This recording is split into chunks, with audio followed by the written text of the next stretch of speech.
Now, President Joe Biden has condemned the attempted assassination of Donald Trump, saying violence must not be the answer. In an address to the nation from the Oval Office, Biden said Americans need to lower the temperature. Listen to this. My fellow Americans, I want to speak to you tonight about the need for us to lower the temperature in our politics.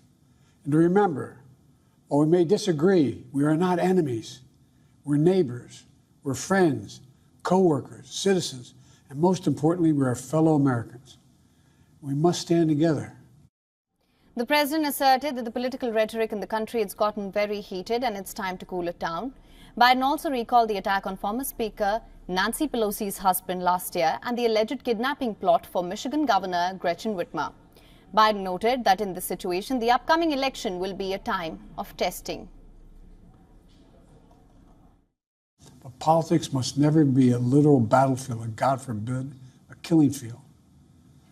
I believe politics ought to be an arena for peaceful debate, to pursue justice, to make decisions guided by the Declaration of Independence and our Constitution. We stand for an America, not of extremism and fury, but of decency and grace. All of us now face a time of testing as the election approaches.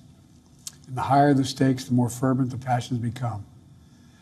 This places an added burden on each of us to ensure that no matter how strong our convictions, we must never descend into violence.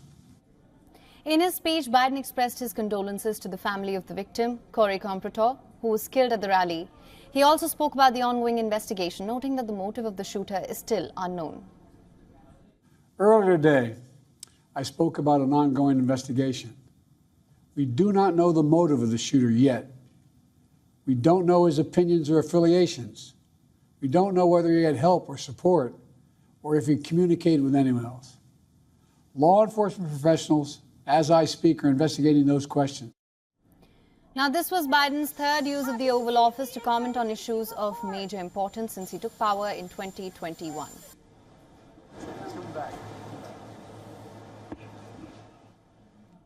And for more on this, our Voice of America correspondent Jessica Stone has sent us this report from Washington, D.C. Listen to this.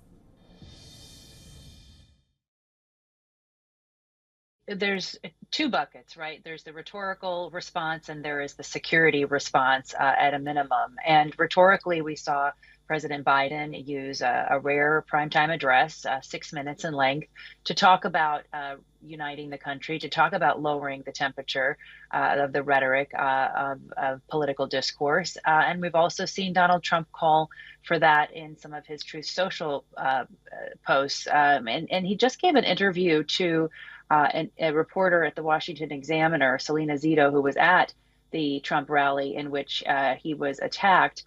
And he told her that he's going to use his speech, according to her words in her interview, that he is going to use his speech at the RNC this week to talk about unity.